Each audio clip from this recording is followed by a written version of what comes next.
Hello everyone and welcome to math and science simplified. मैं जो इतने दिनों से क्वेश्चन की बात कर रहा था वो यही सवाल है जो मैं डिस्कस करना चाहता था इतने दिनों से। और मैं जो है इस सवाल को रिकॉर्ड कर रहा हूँ। मैंने पिछले बार भी इसे रिकॉर्ड किया था, मैंने बहुत सी वीडियोस में बोला भी कि मैं इसे ऑलरेडी रिकॉर्ड करके बैठा हुआ हूँ। बट वो जो रिकॉर्डिंग मैंने की थी वो मैंने ये चीज़ें जो आपको नीचे दिख रही हैं ये सब साथ में लिखते लिखते करी थी। और ये मेरा पहला दिन था जब टैब मेरा आया था, तो उस पर लिखने में पहली बात तो मैं बहुत टाइम ले रहा था क्योंकि पहला दिन था ऑब्वियसली। और मैंने समझाने में भी बहुत ज़्यादा ही टाइम ले लिया था, कुछ 51 मिनट की वीडियो बन गई थी। तो वो वीडियो डालने का भी कोई मतलब नहीं बनता, कोई वैसे भी नहीं देखेगा। तो इसलिए जो चीज़ ऑलरेडी मैंने यहाँ पे नोट करी हुई थी वो रहने दी है और मैं इसी चीज़ को बहुत अच्छे से अब एक्सप्लेन करने की कोशिश करूँगा। और अब मैं बहुत आसानी से एक्सप्लेन कर पाऊँगा क्योंकि तब मैं ये मान के चल रहा था कि आपको सारी चीज़ें अच्छे से नहीं आ रही होगी। बट अभी जो है हम रोटेशनल मोशन का 2016 वाला क्वेश्चन भी डिस्कस कर चुके हैं। और साथ ही में मैंने आपको जो इसमें मोमेंट ऑफ इनर्शिया का लॉजिक यूज़ होने वाला है वो भी बहुत अच्छे से एक्सप्लेन कर दिया है। और जो जो रिजल्ट्स भी यहाँ पे यूज़ होने वाले हैं वो भी हम ऑलरेडी जानते हैं अच्छे तरीके से। तो अब जो है हम आसानी से प्रोसीड कर सकते हैं मेरे हिसाब से, है ना। तो चलिए करते हैं प्रोसीड। और क्या, तो ये क्वेश्चन देखना एक बार। ये क्वेश्चन का डायग्राम और अच्छा देखने के लिए एक बार इरोडो खोल लेना, उसमें 1.81 वाला सेक्शन देखना, 1.81 वाला सवाल देखना, शायद वही है। वो सवाल से ही ये इंस्पायर्ड है, उससे बहुत टफ है बाय द वे बट उससे इंस्पायर्ड है, ठीक है। तो क्वेश्चन को पढ़ना स्टार्ट करते पहले तो। A uniform solid cone of mass m, height h, ये t भी होगा यहाँ पे, and base radius r is hinged at point O. The cone is orbiting point O while spinning about its own axis of symmetry with an angular velocity omega at time t equal to 0. तो same सा यहाँ पे situation है जैसा rotational motion के 2016 वाले question में था। वहाँ पे पॉइंट यहाँ कहीं था और आपका सिस्टम कुछ ऐसे खड़ा हुआ था, ऐसे। बट इस केस में पॉइंट यहाँ पे और सिस्टम कुछ ऐसे हॉरिजॉन्टल में, और ये वापस ऐसे करके ये ओ पॉइंट को ऑर्बिट तो कर ही रहा है। वो सिमिलर सी एनिमेशन इसकी भी बनेगी और साथ ही में ये अपने एक्सिस के अबाउट ऐसे खुद भी रोटेट करते जा रहा है। तो with an angular velocity omega at time t equal to 0. Now at the same time some particles are gently glued at the circumference of base radius of the cone at a rate mu kg per second. मतलब same time पे, मतलब t equal to 0 पे ही हम क्या करते हैं, एक process start करते हैं। वो प्रोसेस में क्या हम करते हैं कि ये कुछ पार्टिकल्स हैं, आपको दिख रहे होंगे,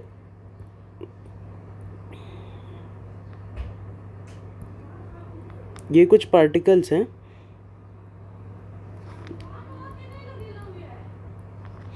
ये जेंटली हम इस कोन के ये वाले सरफेस पे स्टिक करने लगते हैं। अब जेंटली ग्लू करने लगते हैं, यहाँ पे देखना मैंने यूज़ किया है। Now at the same time some particles are gently glued at the circumference of base radius of the cone. मतलब ये जो सर्कम्फरेंस है इस पे जेंटली हम पार्टिकल्स को ग्लू करने लगते हैं कुछ इस तरीके से। जेंटली ग्लू करने का मतलब क्या है कि जब हम इन्हें ग्लू कर रहे हैं तो उस समय हम कोई एक्सटर्नल फोर्स अप्लाई नहीं कर रहे हैं ग्लू करते समय। जैसे अगर हम इसे मान लो यहाँ से किसी पार्टिकल को मैं छोड़ के ऐसे करके यहाँ पे छोड़ देता तो ये ऑब्वियसली ऐसे नीचे गिर के इसके ऊपर आ तो जाता, बट जब ये आता तो ये कुछ वेलोसिटी v लेके सरकमफ्रेंस के साथ ऐसे करके टकराता, जिससे ये कुछ एक्सटर्नल फोर्स यहाँ पे देता, एक्सटर्नल इम्पल्स देता, जिसके वजह से भी ओमेगा पे फ़र्क पड़ता। बट ओमेगा पे इनके रखने के वजह से कोई फ़र्क नहीं पड़ रहा है, बाद में फ़र्क पड़ेगा मास डिस्ट्रीब्यूशन चेंज होने की वजह से, मोमेंट ऑफ इनर्शिया चेंज होने की वजह से, बट इनके वजह से कोई चेंज नहीं आ रहा है। तो आई होप आपको ये चीज़ समझ में आ गई होगी क्या कर रहा हूँ मैं यहाँ पे, क्या लाइन ऑफ थिंकिंग थी क्वेश्चन बनाने के लिए। तो चलिए आगे अब पढ़ते हैं क्वेश्चन को। मेन प्रॉब्लम लोग को यही पार्ट समझने में होती है, तो ये समझ गए तो अच्छी बात है, सही है। At a rate mu kg per second they are glued in this manner till time t equal to tau. ये जो प्रोसेस है ये आपका t equal to tau seconds तक चलता है। such that the entire circumference of the base radius gets covered by particles, assuming no slipping at any instant. Find the average angular acceleration of cone in interval t is equal to 0 to t equal to tau seconds in terms of omega m r and theta and tau. Tau भी है यहाँ पे. Find the magnitude भी यहाँ पे लिख लो, magnitude.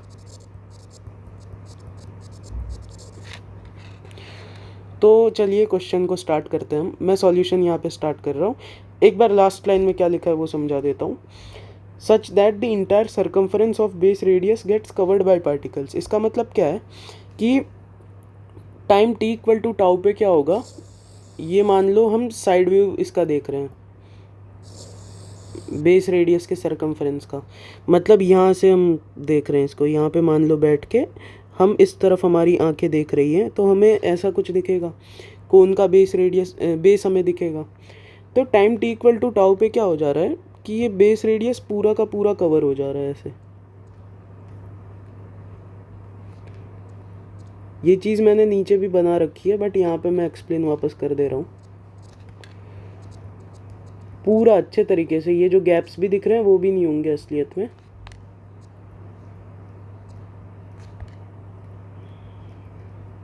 ये पूरा ऐसे करके कवर हो जा रहा है, समझे. तो कुछ इस तरीके का अरेंजमेंट यहाँ पे आपको बनता हुआ दिख रहा होगा कि एक म्यू टाउ मास की एक रिंग फॉर्म हो जा रही है यहाँ पे, यूनिफॉर्म रिंग. और इसका रेडियस क्या हो जाएगा, आर ही हो जाएगा, क्योंकि ये जो पार्टिकल्स हैं इनका हम जो साइज़ है वो इसके सरकमफरेंस के रिस्पेक्ट में नेग्लिजिबल मान के चल सकते हैं, है ना. तो ऐसा कुछ हो रहा है और हम ये मान के चल रहे हैं कि किसी इंस्टेंट पे स्लिपिंग नहीं हो रही है. वैसे ऐसा फील आता है कि जब ये पार्टिकल्स सरकमफ्रेंस पे स्टिक करेंगे तो यहाँ पे कुछ बम्प बन जाएगा. तो बम्प बनेगा तो उसकी वजह से हो सकता है स्लिपिंग हो जाए. बट यहाँ पे हम ये अज्यूम करके चल रहे हैं, assuming no slipping at any instant. मतलब हम मान के चल रहे हैं कि स्लिपिंग किसी इंस्टेंट पे हो ही नहीं रही है. हम हमेशा प्योर रोलिंग ही मान के चलेंगे. तो हमें ये क्या पूछ रहा है, सवाल पूछ क्या रहा है उस पर बात है. Find the average angular acceleration of cone in interval t is equal to 0 to t equal to tau in terms of omega m r theta and tau. ठीक है. तो यहाँ पे अब सॉल्यूशन के साथ प्रोसीड करते हैं. तो देखो यहाँ पे मैंने वही बनाया है, साइड व्यू हम देख रहे हैं, मतलब यहाँ से देख रहे हैं. यहाँ पे यहाँ किसी को बैठा के वो इस तरफ देख रहा है, तो वही चीज़ हम वापस कर रहे हैं. तो यहाँ पे कुछ ऐसा हमें दिख रहा है. टी इज इक्वल टू 0 पे कुछ ये हालत थी. अब क्या हो रहा है, ये म्यू के जी पर सेकेंड से फेंके जा रहे थे, जस्ट स्टार्ट हुआ था ये process. T equal to tau पे क्या हो रहा है कि बेस रेडियस पे एक पूरी ऐसे करके सरकमफ्रेंस को कवर करने वाली एक रिंग बन जा रही है, मास म्यू टी के जी का. और ये रिंग जो है यूनिफॉर्म होगा और इसका रेडियस आर होगा. तो ये हमारा पहला पार्ट था क्वेश्चन का जो समझने लायक था. तो अगर किसी को क्वेश्चन ही समझने में प्रॉब्लम हुई थी अभी तक, तो आई होप अभी तक तो सब कुछ क्लियर हो गया होगा. तो अब वो इस क्वेश्चन को अटेम्प्ट कर सकता है. तो आई होप अब आप अटेम्प्ट करने के काबिल हो चुके हैं क्वेश्चन को. तो एक बार प्लीज़ अपना फेयर अटेम्प्ट देना. इसे बहुत अच्छा सवाल है, अच्छा खासा टाइम देना, उसके बाद सॉल्यूशन देखना. ठीक है. तो अब मैं प्रोसीड करता हूँ सॉल्यूशन के साथ. तो अब जो है मेन पार्ट आया क्वेश्चन का. मेन पार्ट क्या आया, ये चीज़ें तो मैं बहुत अच्छे से रोटेशनल मोशन 2016 के क्वेश्चन में भी एक्सप्लेन कर चुका हूँ आपको. तो वही चीज़ें वापस आ रही है, इसलिए मैं रिकॉर्ड कर रहा हूँ क्योंकि आपको अब समझने में आसानी होगी चीज़ें. तो देखो यहाँ पे ये वाले जो पॉइंट है मैं ये डायग्राम में ही एक्सप्लेन करता हूँ ये चीज़ें. तो यहाँ पे हम इससे देख के फिर उस पर आ जाएंगे. तो पहले तो हम instantaneous axis of rotation locate कर लेते हैं, क्योंकि जैसे ही हम instantaneous axis of rotation locate कर लेंगे तो हमें नेट ओमेगा की डायरेक्शन पता चल जाएगी. तो instantaneous axis of rotation locate करने के लिए मैंने आपको एक थंब रूल बता रखा है. थंब रूल क्या था कि कोई भी बॉडी पे कोई दो पॉइंट्स अगर आपको रेस्ट पे मिल जाए तो वो दो पॉइंट्स को जो जोड़ने वाली लाइन होगी, वो दो पॉइंट्स को जो जोड़ने वाली लाइन होगी वही आपकी इंस्टेंटेनियस एक्सिस ऑफ रोटेशन कहलाएगी. तो यहाँ पे ये वाली बॉडी में ये एक पॉइंट हमें दिख रहा है जो कि रेस्ट पे है, क्योंकि हमने नो स्लिपिंग अज्यूम की है, यानी प्योर रोलिंग हो रही होगी। तो ये वाला पॉइंट जो है इसकी एट एवरी इंस्टेंट वेलोसिटी 0 होगी। साथ ही में ये वाला जो पॉइंट है जो हिंज्ड है कोन पे, ये वाला पॉइंट भी 0 वेलोसिटी का होगा। तो मतलब ऐसे करके जो एक एक्सिस पास हो रही होगी, सॉरी ये देखना, इसे थोड़ा मैं रेड कलर से एक बार दिखा देता हूँ।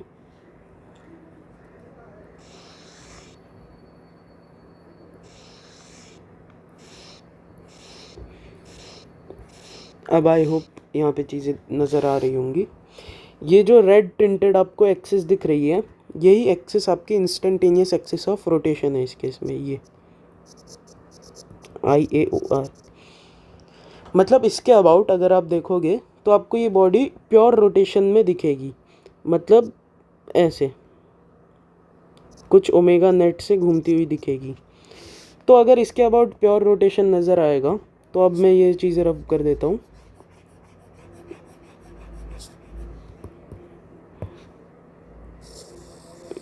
ये हमारी IOR है।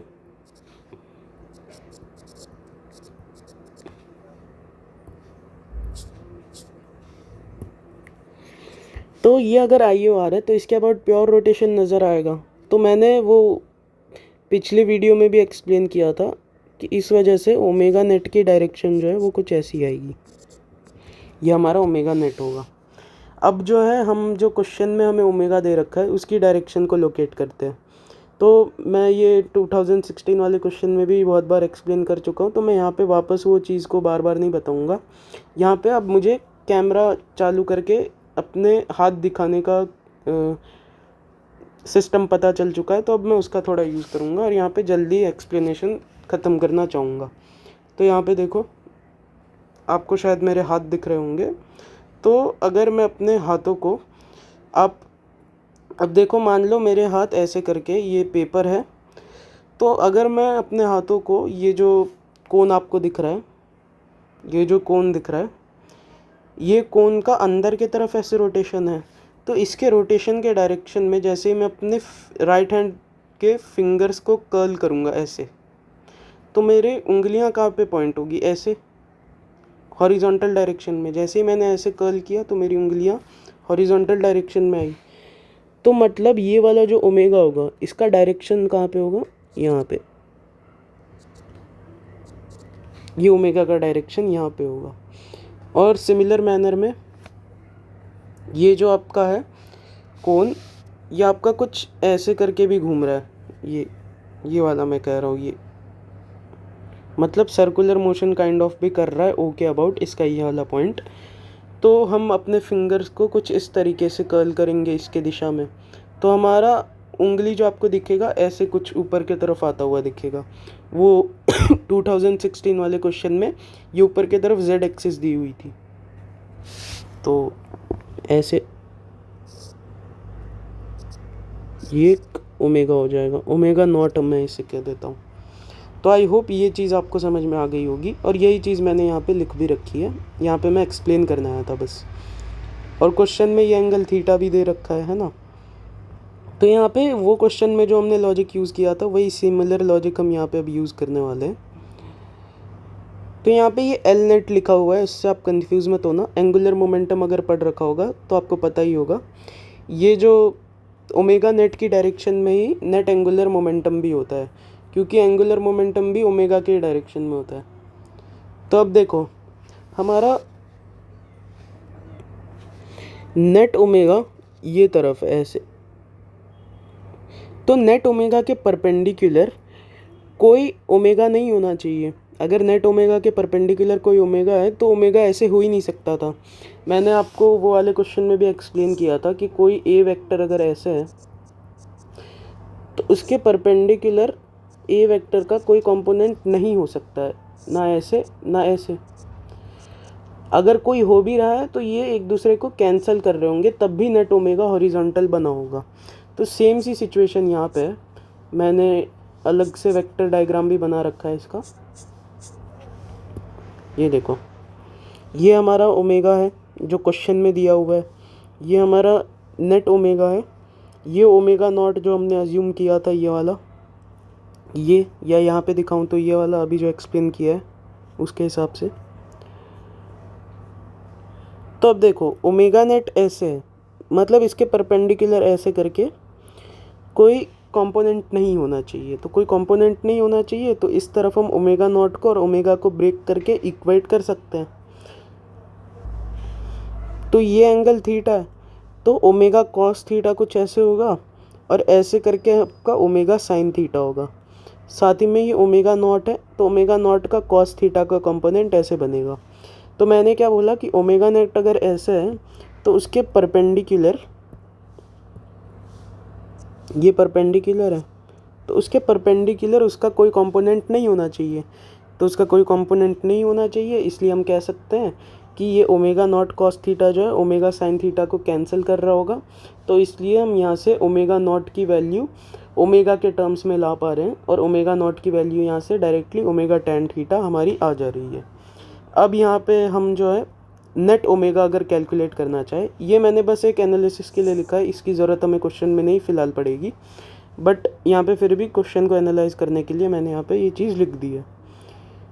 तो यहाँ से हमारे पास क्या आएगा, ओमेगा नेट जो है, ओमेगा नेट आपका ये है, ये ओमेगा नॉट और ओमेगा से मिल के बना है। तो ओमेगा नॉट और ओमेगा का ये रिजल्टेंट है, और ओमेगा नॉट और ओमेगा एक दूसरे के परपेंडिकुलर है।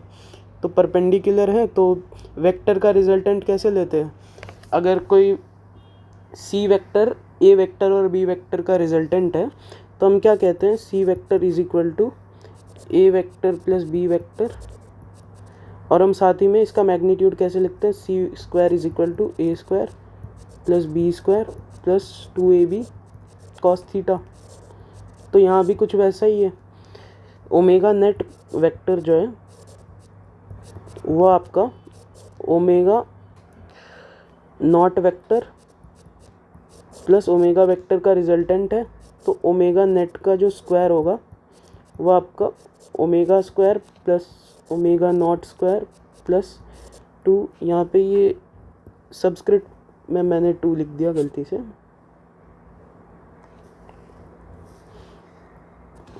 Plus 2 omega omega naught cos theta हो जाएगा। और ओमेगा नॉट के बीच में एंगल 90 डिग्री है, तो ये टर्म पूरा ज़ीरो आ जाएगा क्योंकि कॉस थीटा आपका ज़ीरो आ जाएगा, कॉस 90 ज़ीरो होता है। तो इसलिए ओमेगा नेट की value root of omega square plus omega nought square आ जाएगी, जो मैंने यहाँ पे डायरेक्टली लिख दिया था, और वो आप खुद भी डायरेक्टली लिख ही सकते हैं, मैंने यहाँ पे फिर भी एक बार एक्सप्लेन कर दिया। तो यहाँ पे अब हमारा एक पार्ट ये प्रॉब्लम का और हो गया। हम यहाँ पे t इज़ इक्वल टू 0 पे ये सब काम हम कब कर रहे थे, at t is equals to 0। तो एक बार मैं यहाँ पे मेंशन भी ये काम कर देता हूँ, at t is equals to 0। t is equals to 0 पे हमने यानी इनिशियल इंस्टेंट पे नेट ओमेगा निकाल लिया, और नेट ओमेगा हमारा क्या है, ओमेगा सेक थीटा।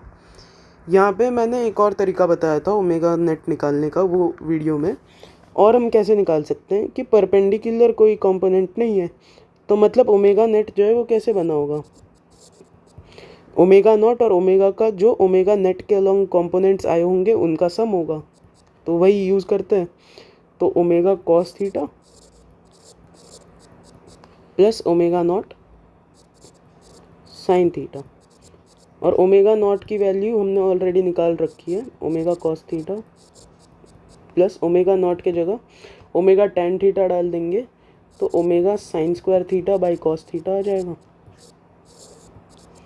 तो अब एलसीएम लेंगे तो ऊपर cos square theta plus sine square theta 1 आ जाएगा, तो ओमेगा बाई कॉस थीटा आएगा जो कि ओमेगा सेक थीटा के बराबर होगा। तो हम कुछ इस तरीके से भी ये ओमेगा नेट को निकाल सकते थे, एक तो हम वेक्टर से निकाल पाए और एक डायरेक्टली एनालिसिस से निकाल पाए। तो इनिशियल इंस्टेंट पे हमें ओमेगा नेट की वैल्यू पता चल गई, सही है। तो चलिए अब आगे चलते हैं। अब यहाँ पे मैंने जो रिज़ल्ट यहाँ पे निकाला था कोन वाले क्वेश्चन में, वहीं यहाँ पे मैंने मेंशन कर रखा है कोन का अपने स्लैंट हाइट के अलोंग जो मोमेंट ऑफ इनर्शिया होगा वो क्या होगा 3mr² 20 × 1 + 5 cos स्क्वायर थीटा। इस पे मुझे ज़्यादा चीज़ें बोलने की फ़िलहाल ज़रूरत नहीं है क्योंकि मैंने ये ऑलरेडी बहुत अच्छे से एक्सप्लेन कर रखा है, निकाल भी रखा है, डिराइव कर रखा है। तो अब देखो, अब हम प्योर रोटेशन का कॉन्सेप्ट यूज़ करेंगे। प्योर रोटेशन का क्या कॉन्सेप्ट यूज़ करेंगे, अगर कोई बॉडी, ये कोई मतलब मान लो सर्कल है, सर्कल लग नहीं रहा है, एलिप्स लग रहा है, ये मान लो कोई सर्कल है, ये इसके अबाउट ऐसे ओमेगा से घूम रहा है, और ये कोई रिंग है मान लो, और इसका इसके अबाउट आई है कुछ, तो इसके अबाउट ये प्योर रोटेशन कर रहा है। तो इस केस में हमारा एल किसके बराबर होता था, आई ओमेगा के। ये आप जानते ही होंगे, मैं बेमतलब यहाँ पे लिख रहा हूँ। तो इंस्टेंटेनियस एक्सिस ऑफ रोटेशन क्या होता है, इंस्टेंटेनियस एक्सिस ऑफ रोटेशन का मतलब ये होता है ऐसी एक्सिस जिसके अबाउट बॉडी किसी भी इंस्टेंट पे प्योरली रोटेट करती हुई नज़र आए। तो इसके अबाउट ये हमारी जो पूरी बॉडी है ये प्योरली रोटेट करती हुई नज़र आएगी, तो इसके अबाउट हम आराम से आई ओमेगा का यूज़ कर सकते हैं। तो इसलिए मैंने यहाँ पे L = आई ओमेगा नेट यहाँ पे लिख रखा है, और आई हमने ऑलरेडी यहाँ पे निकाल रखा है, आई स्लैंट। तो हमारी इसकी वैल्यू क्या आ जाएगी, आई यानी 3mr² 20 × 1 + 5 cos square theta into omega sec theta. इसे मैंने L इनिशियल ऐसे लिख दिया है। तो यहाँ पे मैंने मेंशन भी किया है angular momentum of solid cone at t = 0। तो अब t = टाउ पे क्या फ़र्क पड़ेगा, तो t = टाउ पे फ़र्क ये पड़ जाएगा कि आपका क्या कहते हैं, मोमेंट ऑफ इनर्शिया जो है पूरे बॉडी का वो चेंज हो जाएगा। क्यों चेंज हो जाएगा, क्योंकि सरकमफ्रेंस पे एक एक्स्ट्रा रिंग फॉर्म हो जाएगी म्यू टाउ kg की, तो उस वजह से मोमेंट ऑफ इनर्शिया चेंज होगा। बट यहाँ पे हम ये देख पा रहे हैं कि मोमेंट ऑफ इनर्शिया चेंज होते हुए भी यहाँ पे एंगुलर मोमेंटम चेंज नहीं होना चाहिए। तो एंगुलर मोमेंटम क्यों नहीं चेंज होना चाहिए वो भी देख लेते हैं एक बार, वही चीज़ मेन समझने वाली है इसमें। तो देखो, IAOR के अबाउट एंगुलर मोमेंटम कंजर्व्ड होगा, वो समझना बहुत आसान है। L इनिशियल जो है वो L फाइनल के बराबर होगा।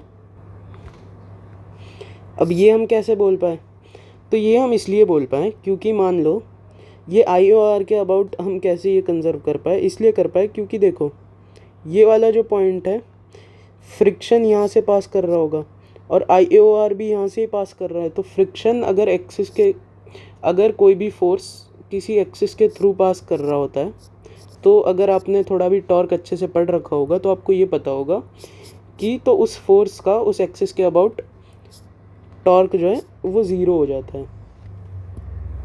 तो मतलब फ्रिक्शन का टॉर्क इसके अबाउट तो ज़ीरो है ही, और हिंज फोर्स जो यहाँ पे लग रहा होगा वो भी इसके अबाउट ही पास कर रहा होगा, तो उसका भी टॉर्क जो है ज़ीरो ही होगा।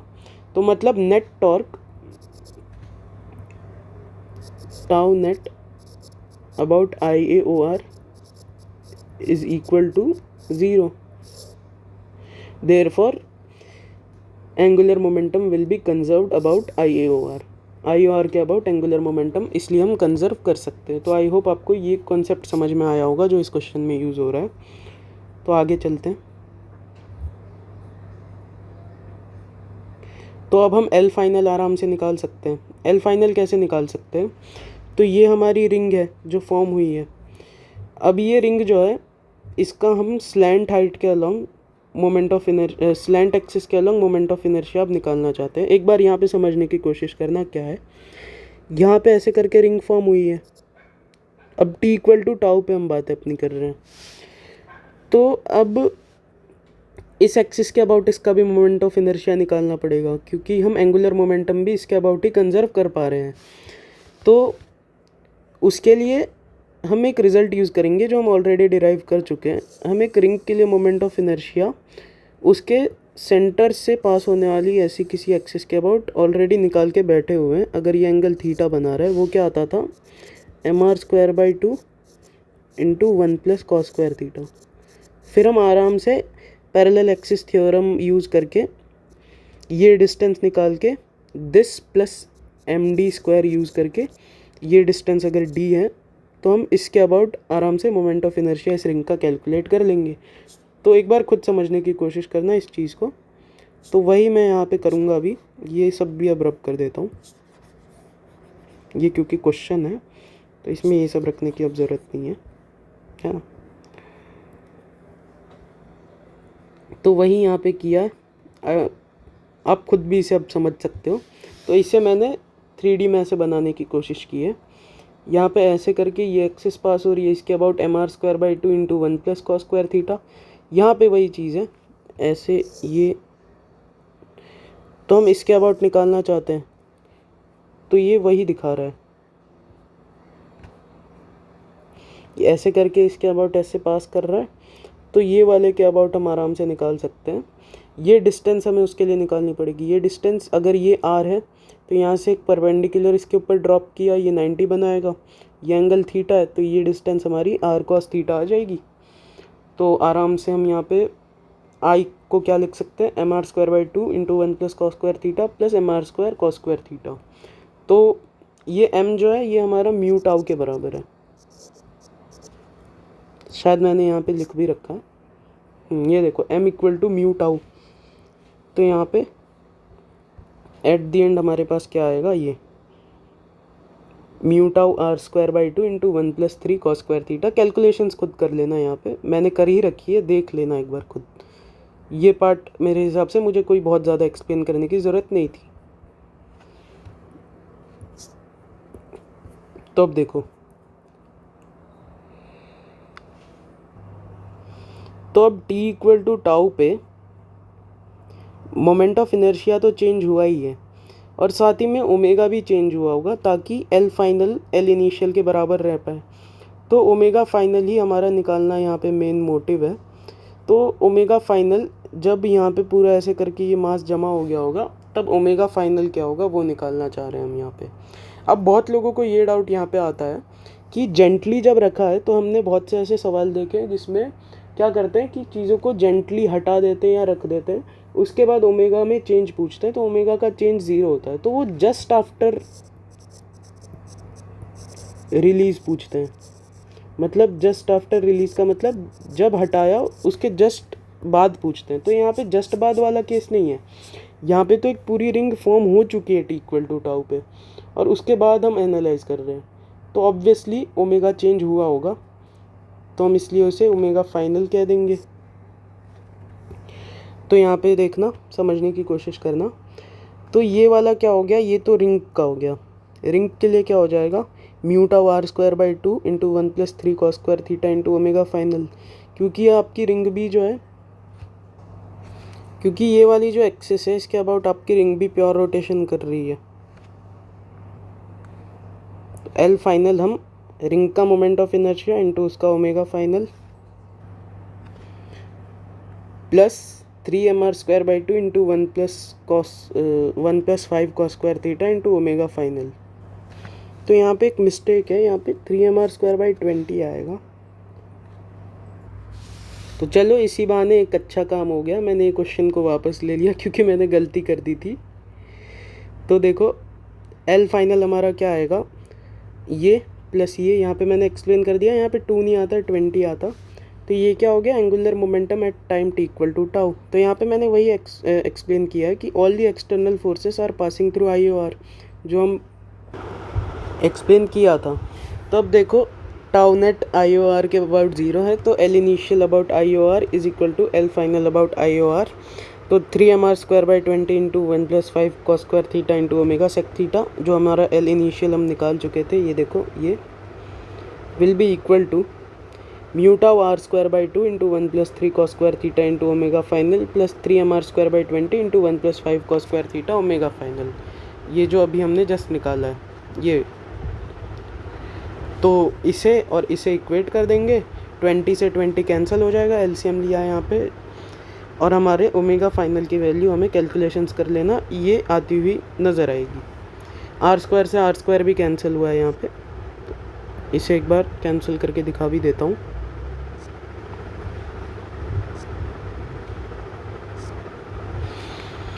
हाँ, तो हमारे ओमेगा फाइनल की वैल्यू ये आई है। अब हमें पूछा क्या है सवाल में, अब उस पर चलते हैं। हमारा सवाल अब यहाँ पे हो ही चुका है। हमें पूछा गया है average angular acceleration of cone in interval t equal to 0 to t equal to tau seconds. तो अल्फ़ा एवरेज क्या होता है? अल्फ़ा एवरेज और कुछ नहीं होता, omega final minus omega initial, मतलब final omega minus initial omega upon time taken. तो ये हमारा अल्फ़ा एवरेज होता है, तो यही हमें निकालना है। तो चलिए, हो गया हमारा सवाल यहाँ पे। अब बस कैलकुलेशन है, और यहाँ पे हमें मैग्नीट्यूड निकालना था। तो पॉजिटिव वैल्यू लाने के लिए यहाँ पे मैंने omega initial minus omega final किया है। क्यों किया है? क्योंकि ओमेगा फाइनल जो है वो छोटा है ओमेगा इनिशियल से। तो omega sec theta minus 3m omega sec theta into 1+5, यहाँ पे ये भी चेंज करना पड़ेगा।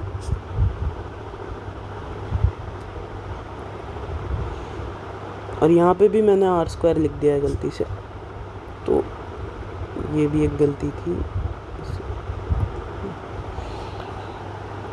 हाँ, तो नीचे क्या आ जाएगा, 10 mu tau into 1+3 cos² theta.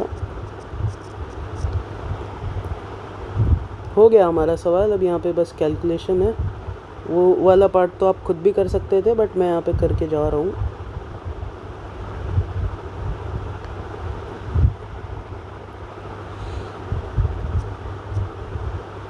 +3m into 1+5 cos² theta. तो अब आई होप आपको ये सवाल समझ में आ गया होगा। बहुत ही अच्छा सा सवाल था, बहुत ही टफ भी था ये, ऑब्वियसली मैं उसमें कोई डिनाइल नहीं दे रहा हूँ।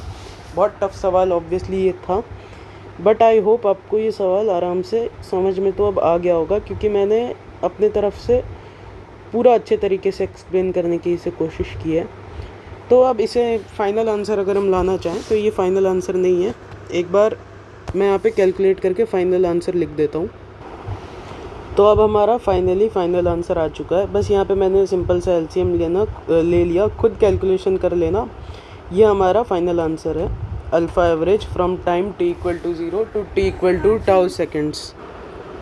तो चलिए, बहुत दिनों की ज़रूरतों के बाद ये सवाल मैं फाइनली ले पाया, और आई होप आज मैं सक्षम हूँ इसे आपको एक्सप्लेन करने में।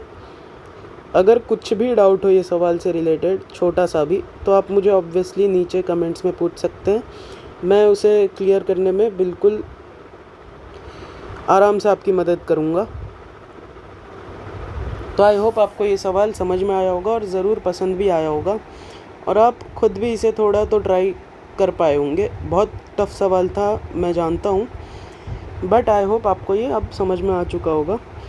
तो आज के वीडियो के लिए इतना ही। आई होप आपको ये पसंद आया होगा। तो वो जो वीडियो थी वो कुछ 1 घंटे के करीबन की मैंने बनाई थी, और आज भी जबकि मैंने सारी चीज़ें लिखी थी, तो क्योंकि मैं बेटर एक्सप्लेन कर रहा था यहाँ पे, तो इसलिए मैंने आधे घंटे से ऊपर फिर भी ले लिया। और ये सवाल डिज़र्व भी करता है, क्यों ना करे, था भी इतना टफ तो ऑब्वियसली।